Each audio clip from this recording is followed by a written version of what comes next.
Have you ever woken up one morning, looked in the mirror, and thought, when did I get this old? I know I have. It's not that I don't feel like myself anymore, but there comes a point when you realize life isn't endless, and the way you see things at 70 is not the same as at 40 or 50. Some people avoid talking about these things, but I think there's real power in sharing the truths we finally learn with age. And let me tell you, turning 70 gave me a whole new perspective. Now, I want you to know something from the start. This isn't going to be gloomy or depressing. In fact, these lessons are what made my life lighter, freer, and more meaningful. They're the kind of truths that sting a little at first, but once you accept them, you'll find yourself feeling stronger than ever. So today, I want to talk to you about 5 hard truths I finally understood at age 70, and how embracing them can actually make your life richer. The first truth that hit me hard was realizing that my body isn't the same machine it used to be. When I was younger, I thought energy was endless. I could work long hours, stay up late, eat whatever I wanted, and still bounce back the next day. But at 70, my body has become much more honest with me. If I don't treat it well, it lets me know right away. Climbing stairs feels different, recovery from even the smallest injury takes longer, and those late-night snacks don't just disappear, they settle in and stay. At first, I fought it. I thought, I need to push harder, I can't slow down. But here's what I've come to understand: slowing down doesn't mean giving up. It means being wiser with the energy I have. Instead of feeling frustrated, I started asking myself, what can I do today that my body will thank me for tomorrow? Sometimes that means taking a short walk instead of trying to jog. Sometimes it's choosing water instead of soda. And sometimes it's giving myself permission to rest without feeling guilty. I know many of you watching may feel the same. Maybe you used to carry your groceries with ease, and now you need 2 trips. Or maybe gardening, which once felt like nothing, now leaves you sore the next day. Instead of thinking, I can't do what I used to, try flipping it around. Think of it this way: I'm still doing what I love, I just need to do it in a way that matches the body I have today. That shift in thinking has saved me from a lot of frustration. And honestly, it's helped me respect myself more. The second truth I learned, and this one was even harder, is that not everyone you love will stay in your life forever. By 70, you've probably said goodbye to friends, family, maybe even a partner. I've lost people I thought I'd grow old with, and for a long time, I carried that pain like a heavy backpack. Every memory felt like a reminder of what I no longer had. But here's the truth: loss is part of life, and the more years you live, the more of it you see. At first, I thought it meant my world was shrinking. But then I realized, those goodbyes made the relationships I still have more precious. Instead of focusing on who I've lost, I started cherishing who's still here.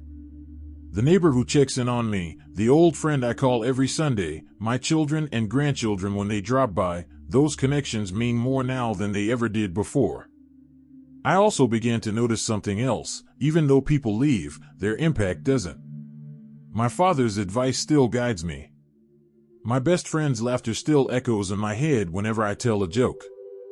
Even the people who are gone continue to shape who I am. So yes, it hurts to lose them, but it also reminds me how deeply I've been loved and how much I've loved in return. And really, isn't that what gives life its meaning? The third truth I finally embraced is that time is more valuable than money. When I was younger, I spent years chasing after bigger paychecks, nicer houses, newer cars. And don't get me wrong, those things can make life easier. But at 70, I've learned that what truly matters is how you spend your hours, not how much you have in your bank account. I used to put off things I wanted to do, thinking, I'll get around to it later. Travel, hobbies, even just sitting down to enjoy a good meal without rushing, it was always, later, later, later. But here's the catch: later doesn't last forever. At 70, later feels a lot shorter than it used to. That realization shook me at first, but now it motivates me. Instead of saying, someday, I say, why not today? This shift doesn't have to be dramatic. It can be as simple as choosing to spend an afternoon baking cookies with your granddaughter instead of cleaning out the garage. Or calling a friend you've been meaning to reach out to instead of putting it off another week. Every time I do this, I feel like I'm investing in something that pays me back, not in dollars, but in joy. And that kind of return is priceless. The beauty of understanding these truths is that they don't make life smaller, they make it fuller. Accepting my body's limits has given me new respect for what I can do. Accepting loss has deepened my appreciation for the people still with me. And valuing time over money has made every day feel more precious. But of course, these aren't the only lessons life teaches us at this stage. There are still more truths, sometimes uncomfortable, sometimes liberating, that have shaped the way I see the years ahead. And as I share them with you, I hope they spark something in your own life, too. If you're still watching and feel that these insights are meaningful, please type number 2 in the comments to let me know you're still with me. And if you haven't subscribed yet, I warmly invite you to do so, and don't forget to turn on the bell, so you won't miss any of our upcoming videos designed to uplift, inform, and inspire. Your support truly means a lot.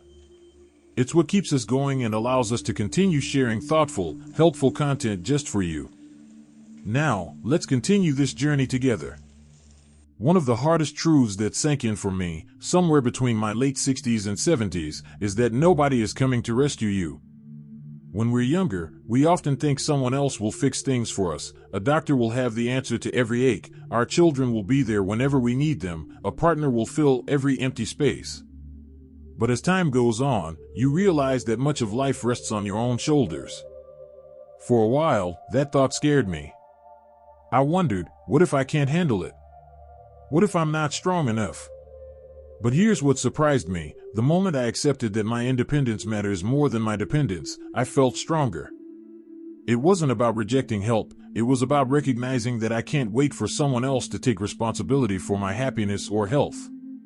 If I don't take that daily walk, nobody can do it for me. If I don't speak up when something feels wrong in my body, no one else will know. If I spend my days waiting for someone to call, I'm the one missing out on the chance to reach out first. This doesn't mean isolating yourself or refusing help when it's needed. It means taking ownership of the life you still have. At 70, you're not fragile glass that has to be wrapped in bubble wrap. You're still capable of making choices that matter. I started by asking myself simple questions. What do I want to do today, even if no one joins me?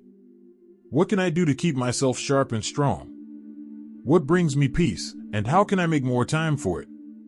Every time I answered those honestly, I built a life that felt less about waiting and more about living. And that brings me to another truth that took me a while to accept. Not everyone will understand you, and that's okay. When I was younger, I cared too much about what people thought. I wanted to be seen as successful, smart, even fun. I would sometimes say yes to things I didn't really want to do, just to avoid disappointing others. But turning 70 changed that. Somewhere along the way, you realize life is too short to keep living for someone else's approval. I can't count the times I've chosen differently in recent years and felt lighter because of it.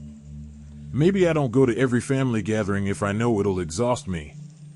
Maybe I spend money on something that brings me joy, even if someone else thinks it's wasteful. Maybe I choose to stay home with a good book instead of pushing myself to be social when my heart just wants quiet. And you know what? The world doesn't end when you put yourself first. In fact, the people who truly love you will respect you more for being honest about what you need. I remember a conversation with an old friend not long ago. She told me, "I don't know how you've gotten so good at saying no." I laughed because it wasn't something I practiced, it was something life taught me. At 70, you start to see that saying no isn't selfish, it's a way of making space for the yes that truly matter. You don't need everyone to understand your choices, because the ones who matter will, and the rest? Well, their opinion is just that, an opinion, not a command. And here's where the next truth comes in, one that ties all the others together. Happiness is not something you stumble upon, it's something you create, day by day. When I was younger, I thought happiness would come with the right job, the right house, or the right partner. But now I see that happiness isn't out there waiting for me, it's right here, and how I choose to see the world and what I decide to focus on. Some days, happiness is as simple as enjoying my morning coffee without rushing. Other days, it's sitting outside and listening to the birds, or watching the sunset paint the sky. I've learned to stop chasing happiness as if it's a prize I'll finally win, and instead to see it as something I can sprinkle into my day in small ways. Even on the hardest days, there's always something, a phone call, a song, the smell of fresh bread, that reminds me life still has sweetness to offer. What makes this truth powerful is knowing that nobody else can manufacture your happiness for you. Friends, family, and experiences can add to it, of course, but the root of it has to grow from within. And that's incredibly freeing. Because once you know happiness is something you create, it means you're never without it. You can always choose to water that seed. By the time you reach 70, life has given you both storms and sunshine. And these truths, about standing on your own 2 feet, letting go of what others think, and taking responsibility for your own joy, are what transform those storms into lessons instead of burdens. They don't erase the challenges, but they give you tools to face them with courage and peace. The last truth I want to share with you might be the hardest of all, but also the one that set me free once I fully accepted it. And it's this: life is temporary, and so are we. For most of my life, I avoided thinking about mortality. I told myself it was morbid, or that I was too busy living to worry about dying. But as the years piled up, it became impossible to ignore. Friends passed, family members left, and even my own health gave me reminders that my time isn't unlimited. At first, this truth made me sad, even frightened. I thought of all the things I hadn't done yet, all the moments I might miss. But over time, something shifted. Instead of dreading the end, I began to see the gift in knowing that life has boundaries. You see, when you know the clock is ticking, you stop wasting time on what doesn't matter. You start noticing the beauty in things you once overlooked, the way sunlight falls across your kitchen table, the warmth of holding someone's hand, the laughter that bubbles up in the middle of an ordinary conversation. Accepting that my days are numbered doesn't mean giving up. It means living more deeply, more intentionally. Every morning when I wake up, I remind myself, this is a new day, and I don't know how many more I'll get. How do I want to spend it? That question has guided me better than any planner, any resolution, or any bucket list. It helps me choose love over resentment, presence over distraction, and gratitude over complaint. This truth has also made me braver. When you realize nothing is permanent, you stop being so afraid of mistakes. You stop worrying so much about embarrassment or failure, because really, in the grand scheme of things, what does it matter? At 70, I've come to see that it's better to live boldly than to tiptoe through life afraid of stumbling. If I want to try painting, I'll try. If I want to dance in my living room to old music, I'll do it. If I want to tell someone I love them, I won't wait. Because the real mistake isn't falling down, it's never stepping forward at all. And here's the beautiful part: once you embrace the fact that life is temporary, you start to feel lighter. The grudges don't weigh as much. The little annoyances don't stick as long. The regrets lose their sharp edge. You begin to see that the point of living isn't to hold on tightly, but to savor, to share, and to let go gracefully when the time comes. So when I look back at these 5 truths, the reality of the body aging, the inevitability of loss, the value of time over money, the need to take ownership of your life and happiness, and the acceptance that everything is temporary, I don't see them as depressing. I see them as gifts, each one teaching me how to live with more honesty, courage, and joy. And I want you to remember something important: it's never too late to embrace these truths. Whether you're 60, 70, 80, or beyond, life doesn't stop teaching you if you're willing to keep learning. Each day is a chance to live with more clarity and more freedom. So, I invite you to think about your own life. Which of these truths speaks to you most right now? Which one feels the hardest to accept? And which one, if you embraced it, could make your days feel lighter, fuller, or more meaningful? I'd love to hear your thoughts, so please share them in the comments below. Your story might just inspire someone else who's watching. If this video resonated with you, give it a like and subscribe to the channel. That way, you won't miss the conversations we have here, conversations about living fully, aging gracefully, and finding joy no matter what the calendar says. And as we wrap up, let me leave you with this: aging isn't about losing who you are. It's about uncovering the wisdom you've carried all along. The years don't take away your light, they simply teach you how to shine it more clearly. So here's to living with gratitude, courage, and joy, no matter your age. Because the truth is, every single day we're given is worth celebrating.